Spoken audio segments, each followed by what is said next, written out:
Good afternoon. My name is Labode Obano with League for Social Justice. I am here with Dr. Orobusa Agbonkpolo, who is also a social justice advocate. We're here discussing about the recent primary and the election process that just took place in our country, Nigeria. And Dr. Robusa has been kind enough to join us to discuss these very pertinent and salient matters of our beloved country. Thank you, Dr. Robusa. Thank you. Please, I know you have been following the recent election process in Nigeria and the primaries that took place last week and the week before from various parties. Could you tell us what your stake is? What do you think about this process? Thank you very much, Mr. Abano. First, let me say it's a pleasure to be with you. My name is Orobusa Agbonkpolo. I reside here in New York, but the Nigerian in me is still very much alive. So I'm very interested in the things that happen there because they impact us, whether we like it or not. Absolutely, yes. So, politics everywhere, especially Nigeria, has an impact that can be positive or negative on the affairs and destiny of the people. So over the last couple of years, especially since the Third Republic in 1999, it will seem as if the people to whom our destinies have been entrusted have played games with them, and the fortunes of the people have decreased progressively instead of it being measurable progress. Are you talking from the last election? Or From 1999, the trajectory of Nigeria hasn't been one that anybody will be proud of. Our economy has gone downwards. People are more disaffected, disillusioned, almost feeling hopeless. Given the huge resources that country is blessed with, right, both material and human, right, you expect that by now Nigeria will be mentioned in the name in the company of the greatest nations in the world, but that is not the case. Yeah. So the recent primaries that took place the week before. Now, you saw the shenanigans that took place in APC and PDP and other minor parties. And obviously, we saw the ascension of Bola Tinubu from the APC party and Mr. Atiku from the PDP party. And we also saw a very viable candidate who defected from the PDP in the person of Mr. Peter Obi to the Labour Party. What do you think is going on with our primary election? Well, it's not surprising. APC and PDP, they've been the dominant parties in the country.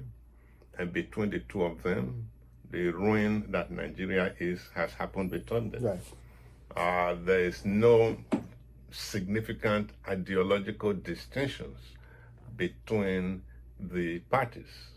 So we are left to picking between the individuals that these respective parties present.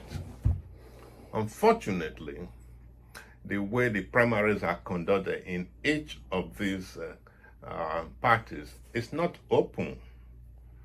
So the candidates who have deep pockets, as was in the case in PDP and more recently that of APC, the people who have deep pockets, regardless of how the wealth was acquired, in many instances they were ill acquired. They are used to buy the people they call delegates. So it's no longer the emergence of a person or a candidate on the basis of competence or what they really have for the country. It is how much they are able to buy their way through. Fortunately for us, in this circle, unlike in prior occasions, we have a person of principles and conviction who said, no, I am not going to buy my way. I'm going to go to the people directly with my vision. I think Nigeria is better than that. Well, don't you think it is our electoral process, which is codified into law, that allows the parties to engage in these quote unquote shenanigans? Because the delegates, there's in the Electoral Amendment Act stated that these parties could either use a direct primary, which allows them which allow their members to participate in the voting process and the selection process. Or they can use an indirect process, Yes.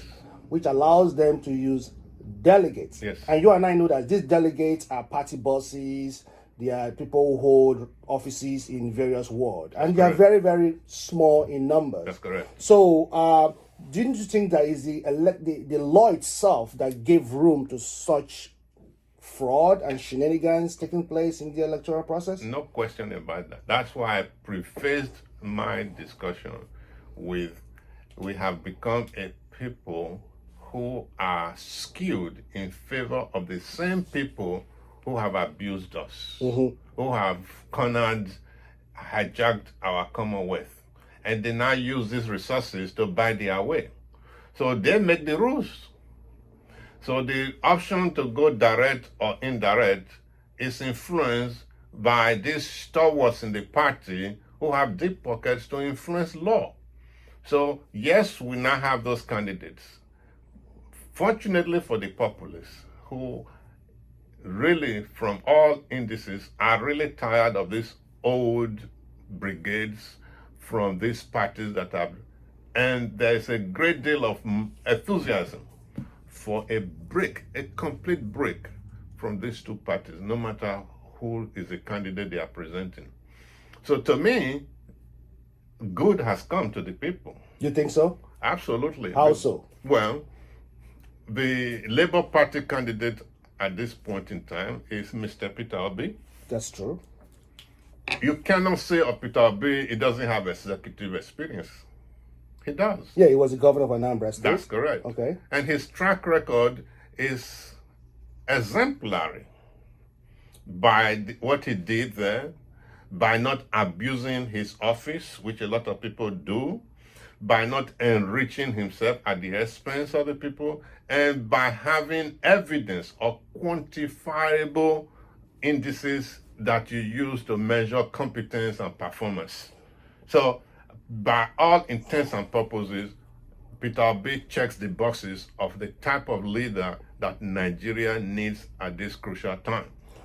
But let me push back a little bit. The naysayers and the critics will say, no, Peter Obi wasn't such a stellar candidate. It's not a stellar candidate. His record wasn't that perfect when he was governor of Anambra State. Anambra did not suddenly become a haven for development.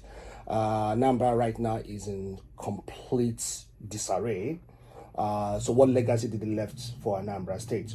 How are we sure he's not going to do the same thing to the country? Although you might say he did not engage in corruption, all of that, well, that's good. But what development did Anambra State enjoy when Peter Obi was the governor? People might ask that question. I think, and then they will contrast it with Tinubu in Lagos and say, look at what Tinubu did in Lagos, even though those are questionable too. Very good. Those are legitimate questions. Yeah. Now, you have to ask yourself, what is Nigeria's biggest problem today? Can you question the fact that the most disturbing aspect of our life is that of corruption? That if you remove corruption from the landscape, a lot of things will be better for us. From that perspective, you look at the candidates that are being presented, who, when they were in office, did not enrich himself at the expense of the people. They don't have a good track record, I can tell you. From that point of view, then, somebody who believes, and we should all believe, that corruption has been our problem. Therefore, if you want a clean blade, you don't want people who have abused the privilege, who have amassed enormous wealth at our own At the people's expense. expense, okay. That's a disqualification right there. For That's a fair instance, point. those type of people in a country like Singapore, rated as one of the least corrupt countries in the world, those type of people will lose the privilege to contest any elections, much less leading the country. Right. So for people like you and I who believe that the single most disturbing quality of our leadership or rulership, I don't like to use the word leadership, rulership, is corruption. And if we are going to want our country to use its resources where it belongs, not in people's personal bank accounts, Yes. then corruption must be one of the top qualities that we want in our whoever is going to aspire So a corrupt-free candidate. That's correct. And Peter Obi definitely checks that. No question about it. All right. Now, granted, Peter Obi is the best we've had in the last 20 years. It may not be perfect, but it's the best we have. And it might just be the best among the candidates that have surfaced. Now, but Peter Obi is running in a relatively unknown party, the Labour Party. Do you think Nigerians are ready to vote for a third party? Don't you see the dominance of PDP and APC? We see people flocking to the ballot and casting their vote for either PDP or APC. Do you think we are ready for a third party? And what are the chances that Peter Obi will win this election on the Labour platform? Well, again, that is a very legitimate concern, rightly so. APC and PDP, they have dominated our politics for a very long time. They are very entrenched. They control just about every legislative seat and governorship seats in Nigeria. So those are real concerns. But regardless of that serious monopoly that these two parties have, you have to read the mood of the people. The people are tired from being exploited and being used as pawns in a chess game that doesn't benefit the generality of the people, but a few entrenched people. So if you look at the mood of the people, the youths especially, whose lives have been squandered, whose destinies have been ruined in most cases, they want a clean break. So who determines? So regardless of how formidable these two parties are, if the people want a change, they're going to get a change. The structures that you are talking about in place by PDP, people constitute structures. Yeah. And I believe that Peter Obi is not just it doesn't just represent a party, he represents the loftiest hopes and aspirations of a people who are disenchanted, who have lost any hope. So they see this person as coming to their rescue. They will put up a fight. Yeah. This candidate, this party that you talked about, the APC and PDP, they've been there for a long time, and chances that they're not going to give up power easily. Now, they never do. They're not going to give up, and it's a universal tendency. But how can you get a Peter Obi to win, somebody who doesn't have access to the state coffers anymore, doesn't have access to the national till, did not loot when he was governor, compared to the others, he doesn't have deep pockets. Well, right? How will he win this election? Well, it is a travesty that we have to reduce the destiny, the future, the prospects of a people to, monetary terms. But that's where we are. Again, right. When you have a movement that represents the yearnings and aspirations of a people, those seeming barriers will dissipate because people will volunteer, they will put their lives on the line, they will constitute structures, that would, overtake, overcome, and reduce the effect that you are currently talking about the advantages of PDP and APT. The people, if they desire it, Right. if ANEC, the election commission, Right. decides to let it be a level playing field, I have no doubt in my mind that the people are moved enough Okay. to go ahead and overcome those apparent advantages. I've been talking to people. I have not talked to anybody who does not feel dejected and want a break from the status quo. So you think the plurality of the voting electorate are ready for a change? They have been ready. They have not been given a chance. We have not had a candidate with this type of stats as Peter Obi. So I believe that this is the brightest prospects that the country has had in a long time to break this hold. Okay. Don't you think Nigeria still plays ethnic politics? Oh, no question. Now you have a candidate emerge from the West or from APC who is from the Western region. You have a candidate from the North and you have a candidate from the East. And if we play ethnic politics as well as we think we do, don't you think these votes will be divided among these people where they not stick with their own, which they always do? Then you have the East. Now, I'm not convinced that the East is going to completely vote for Peter Obi because the PDP has a stronghold in the East. How do you overcome this? I'm sure the West, hey, Tinubu is their boy. Well, that may be How true. can you win the majority if you cannot get a consensus of most Nigerians to vote for you? That may be true, but let me give you a context. The largest voting bloc in this election are the youths. My generation, from where most of our current leaders have come, they have let this generation down. In my days, when you finished, there was a job waiting for you. There was pension in the work waiting for you. You had loan to buy a car. And then my generation of people older, and definitely these two candidates, hijacked the process. Today, we have millions of students who have graduated and no job.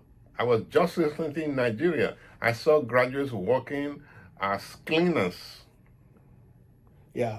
I saw, graduates working as security posts in hotels.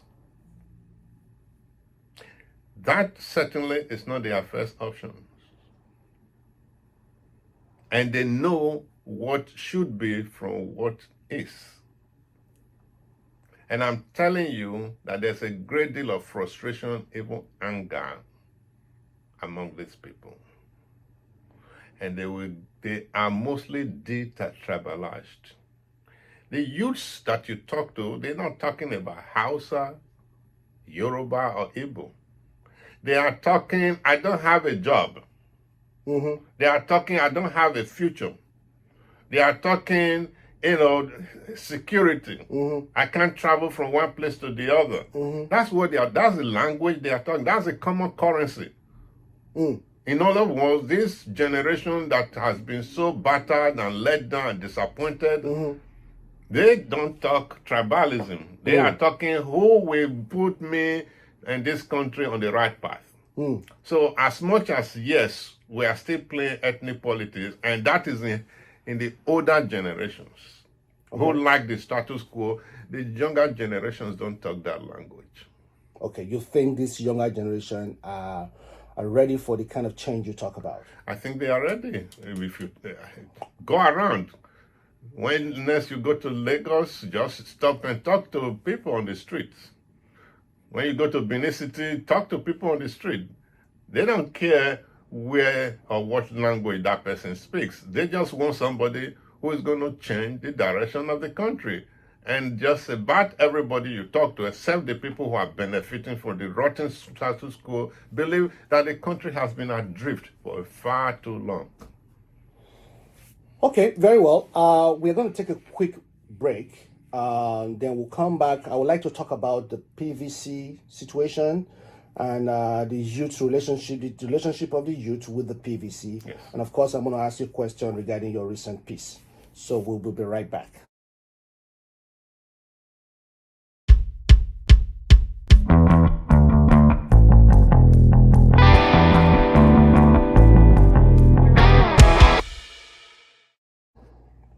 Okay.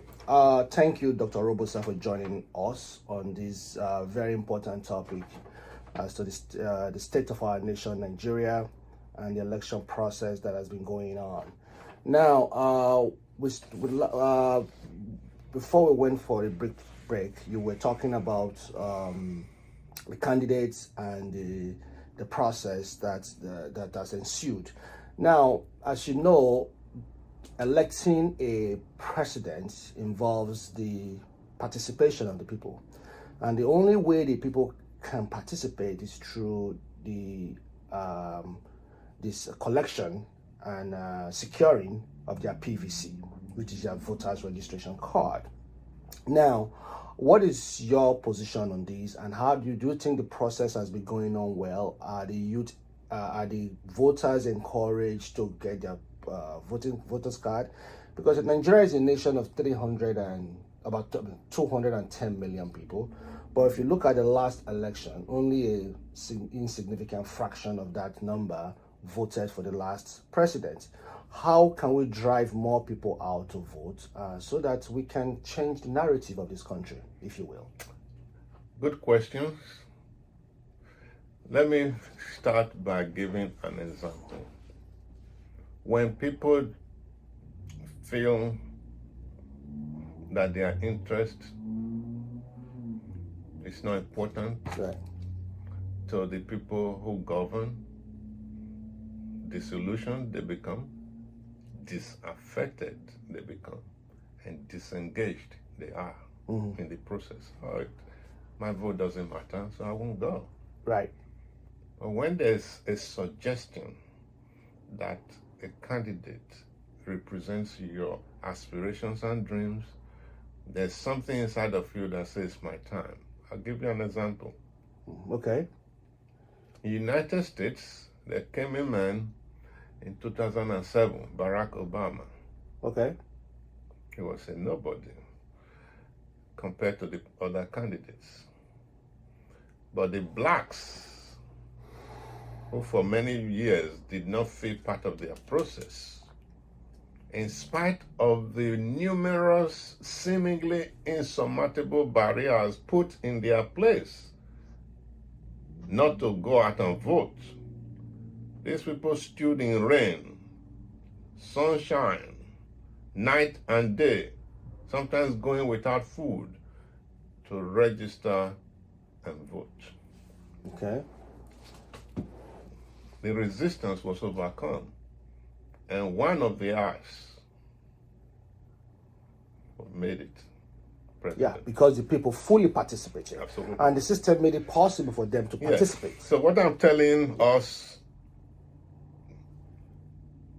generation, any Nigerian who feels that for too long he has been neglected, who feels that for too long his future has been played with, now you have a weapon that you can deploy. It's called PVC, Permanent Voters Card. With that, you can state very clearly that this is who you like or this is who you don't like. This is your best chance to register and go for the person that represents your bright future, for your children, for your great-grandchildren. This is an opportunity to cast vote against those people who for too long have put their legs on your neck and you have not been breathing, you are asphyxiating, causing all the insecurities, the bad roads, the bad hospitals, and their children are overseas, but you and your children go to schools without roofs or resources. These people go to overseas to get medical checkup, while you go to health centers and hospitals whose shelves are empty. This is your chance to tell these people who have all the money, your money, in their bank accounts, while you struggle on minimum salary that they don't pay on a regular basis. While these people have money stacked away that they cannot spend for the next 100 million years, your pensions and your retirements are not paid. This is the chance to deploy that beautiful thing called PVC. What excuse will there be for you not to use this God-given modality to change your fortunes? You can't blame the system if you don't take advantage of this opportunity. Right now, I can tell you what is happening. There's so much enthusiasm on the part of the masses to register. INEC has now just recently extended the deadline to June 30th. In my opinion, my friend, that is not enough. If the election is taking place in February of 2023, why is it not possible for registration to continue until the very last moment? Now, Very good. Yeah. secondly, the diaspora community needs to be involved. They need to have their say in it. So why there's no bill right now in the House, I think one of the things we should be working on is to make it possible that it becomes a legislative agenda to include diasporans in the voting process in Nigeria. Well, Dr. Bolo, I don't want to get into diaspora situation because what goes on in NAS, National Assembly, it's a travesty. Many of the times, bills have been introduced by well-meaning legislators who wants to see diaspora involvement in the process. But over and over, these bills have been shut down by the powers that be. So I do not have that hope anymore that this current crop of legislators want to include the diaspora. I don't know what they are afraid of. Maybe we cannot talk about diasporas at this point. But yes. I believe that you are enough. The disenfranchised, disillusioned, helpless Nigerians, they have enough numbers to change. That's correct. To change the narrative, to change it. Absolutely. You do. And don't be discouraged. So you're going to hear it's not possible, third party, Labour Party, don't be discouraged. This is our time. So we need to encourage. Yeah. So we need to encourage our brothers, our sisters, our cousins, those in the homeland. All those students who have been on strike all these months. To go get their PVC. That's correct. Since the schools are closed, you can, volunteer to be at the polling booth. While you were explaining the current precipitous state of our country, my mind just drew me back to the recent Owo massacre that took place in Ondo State due to the failure of our security personnel in that state. Now, and I saw the video emerge about the hospital that the survived, the victims were taken to, and the bed that was sleeping on was not a bed. It was made of, it was cardboard on a metal spring bed, and they had a cardboard on top, and that's where they put victims of bomb. The sight was very displeasing, to say it mildly. What's your take on this? You think this election, another election, is going to change Nigeria on that in a better cause than the current state we are in right now? Well, we have to couple our enthusiasm with realism. Yes, the fortunes of the country can change, but it doesn't change overnight. The narrative and the trajectory of nation building is an ongoing process. Okay. To that extent, then, I do not expect people to say everything should change in one election cycle. It doesn't happen that way. In no country's history has that happened. We start by making changes and build on those changes. And it starts from this cycle. Anybody who has been a part of this process, this sordid state of affairs, this cesspool, this situation where there's no right thinking Nigerian that will be proud of that country. This is the time to say, thank you very much. You have held us in bondage for too long. Thank you very much. And you elect somebody. Okay. I don't want to use the adjective a savior or messiah because that's too much of a burden on somebody. On an But you individual, want right? somebody who you can be proud of.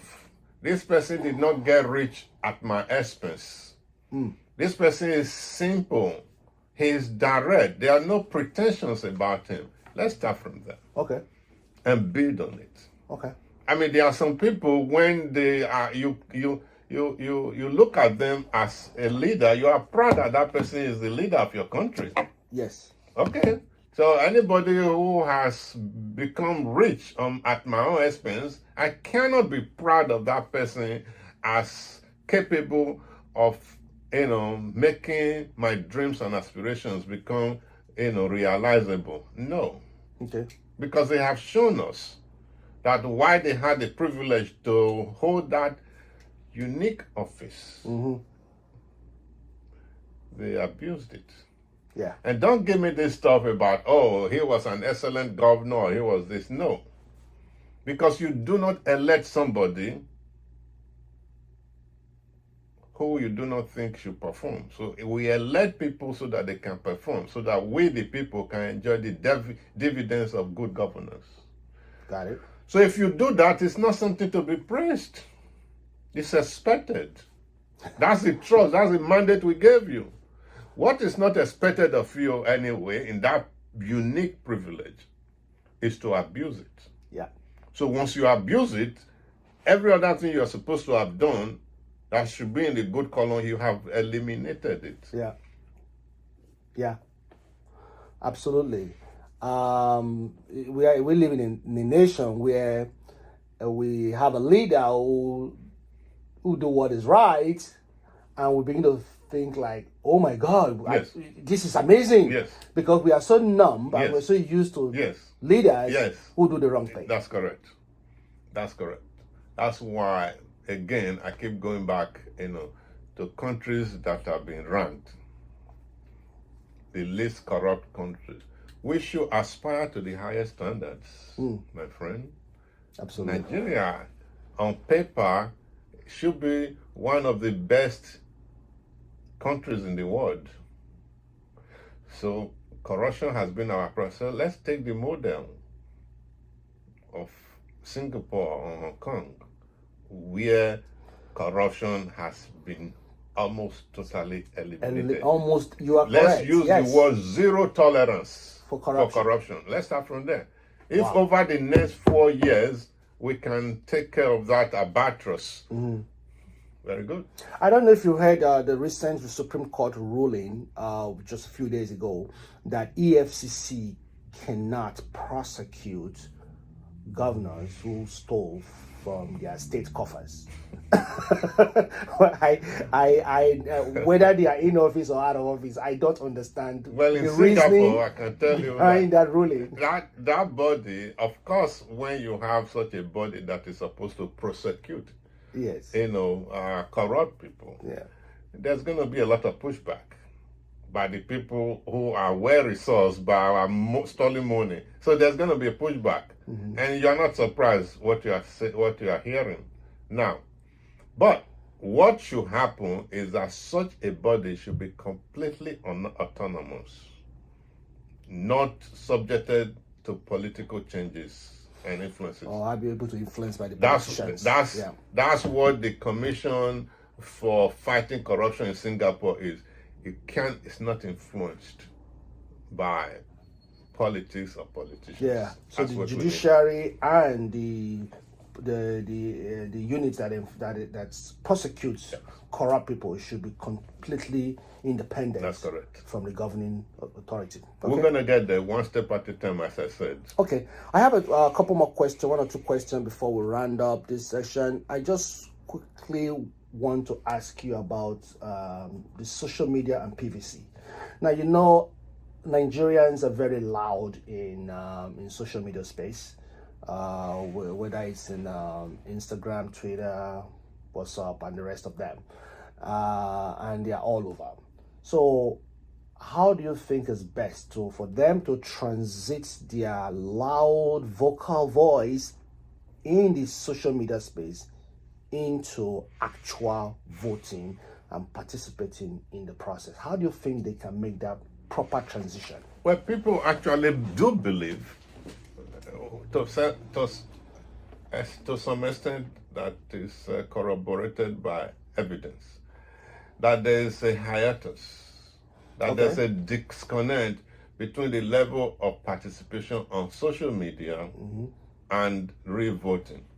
Again, I'll give you instances. It was said of the 2008 election in the United States that these people who are in the ranks and file of Obama's movement will not go and vote, that only the old people will vote. They proved them wrong, and they went and voted, the young people. In the Biden-Trump election, the same thing was said. These young people, they will not vote. They are active on social media. They proved them wrong.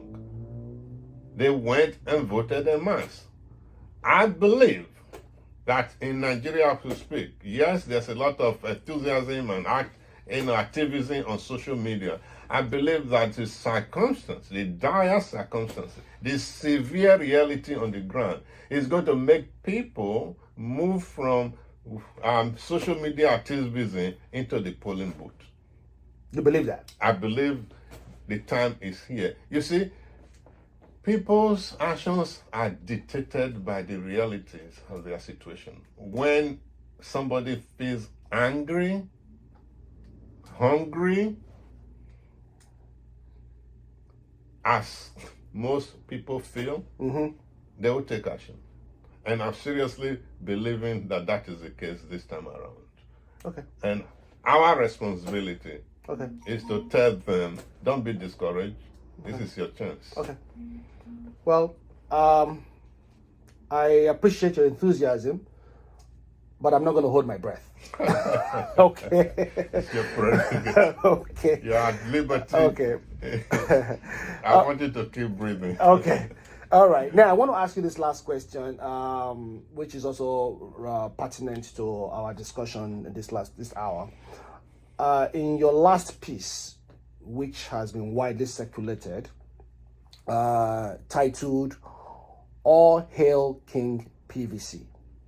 So, in this piece, you expose the duplicity in politicians, where only when it is closest to election, that is when you see them begin to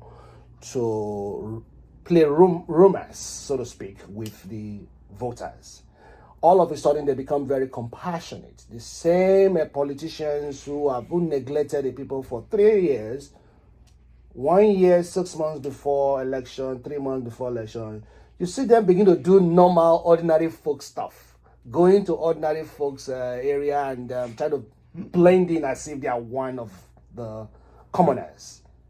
What do you think is going on here? What's up with this hypocrisy and pretense? Well, it's not unique to Nigeria. We play a few of those Yeah. here too, right? I remember there's, I think it's in Malaysia or Sri Lanka, one of the politicians, after they have been voted in, the people never saw them again. And so when the election came, people started coming, they chased them away. I think I saw a video like that. Yeah. Absolutely. So the point is, I mean, people are not foolish. And don't think I'm foolish. Yeah. We voted you in 4 years ago. Since then, we have not seen you. Okay, we All will of a see your sudden, back. all of a sudden, you are now one of us. Yes, disasters, kidnappings, all kinds of things has been happening with us, the people. We've never heard you. And now, because it's time for election, you want our vote. Now you want to sing in the choir. You want to come to the church. You want to attend obituaries. But our people cheer them on. When they come with their entourage, they clap for them, they hail them. The people need to know Babake, welcome, Alaye. We need to educate them that these people think you are a fool. If you want to get somebody's attention, call the person a fool. Tell them they don't know what they are doing. Tell them, you are their master and they are your slaves. Tell them that. And the people need to know that this is what has happened. When you voted that person in 4 years ago, were you not expecting your schools to have improved? Were you not expecting the security situation to have improved? Were you not expecting your hospitals to be better equipped? Weren't you? What has happened? If the answer is nothing has happened, then that person shouldn't be welcomed by you. Otherwise, you give him the impetus to do what he did before. Absolutely. So, as Okonkwo said, if a man comes to my compound and defecates on my clean compound, who do I blame? The man that had the audacity to defecate on my floor, my compound, or it's me who permitted the food to defecate on my floor? Yes. The fault is not in our stars. Shakespeare said in Julius Caesar, but it's in ourselves. It's in ourselves. We are underlings. So you know what you're saying? We permit it to happen. And the Edo people say something in our adage. Eken made away setting here. In other words, if a wall does not fall, a goat cannot climb it. So whatever nonsense your politicians have been able to do, you have given them permission to do it. And this is your time to say no more. Erect back that wall. No more. Thank you so much, Dr. Agbonkpolo. You, as usual, you have always been so passionate in this matter. You have dived into this matter without any reservation or any hesitation. I hope, it is my hope, that the people who listen and sees your voice, hear your voice, will heed and make some changes. Hopefully, this coming circle, this coming election will put us in the right path to begin to heal our heal our nation, that has been in a state of malady for years.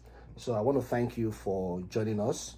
Hope we do this again. Thank you very much. Thank it's you, always sir. a pleasure. Yes. Thank you.